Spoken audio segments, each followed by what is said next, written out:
চট্টগ্রামে ইসরায়েলি অগ্রাসনের বিরুদ্ধে ইসলামী ফ্রন্ট, যুব সেনা, ছাত্র সেনা ও আহলে সুন্নাতের উদ্যোগে বিক্ষোভ ও মানববন্ধন কর্মসূচি অনুষ্ঠিত হয়েছে। আজ বেলা দুপুর 12টায় চট্টগ্রাম প্রেস ক্লাবের সামনে এই মানববন্ধন অনুষ্ঠিত হয়। এতে শতাধিক নেতাকর্মী উপস্থিত ছিলেন। মুসলমানদের পবিত্র তৃতীয় খানহাত বিশ্বের প্রধান প্রধান মুসলমানের উপায় সন্ত্রাসী রাষ্ট্র আমেরিকার বিরুদ্ধে যুদ্ধ ঘোষণা করতে হবে। বিক্ষোভ ও মানববন্ধন অংশগ্রহণকারীরা ফিলিস্তিনের জনগণের প্রতি সমর্থন জানিয়ে ইসরায়েলি বিরুদ্ধে একযোগ প্রতিবাদ স্লোগান দেন।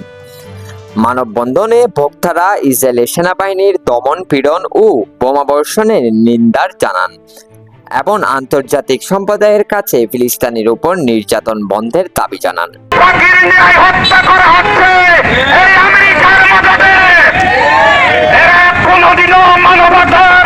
ইসলামী ফ্রন্টের চট্টগ্রাম শাখার সভাপতি বলেন, ইসরায়েলের অগ্রাসনের বিশ্ব মানবতার জন্য একটি বড় হুমকি।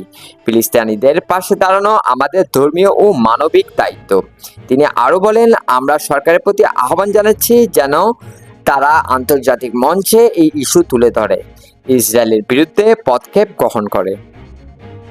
যুব সেনার নেতা বলেন, এখানে যে ক্ষোভ ও প্রতিক্রিয়া দেখা যাচ্ছে তা পুরো জাতির।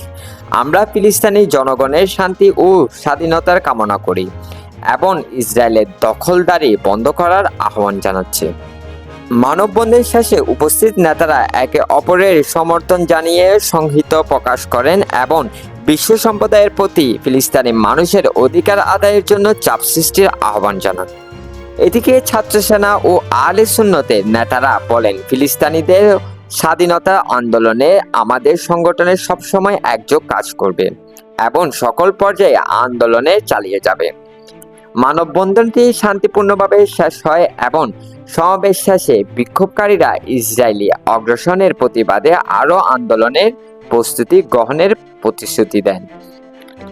হোসেন আহমেদ, ভাসান 4 নিউজ, চট্টগ্রাম।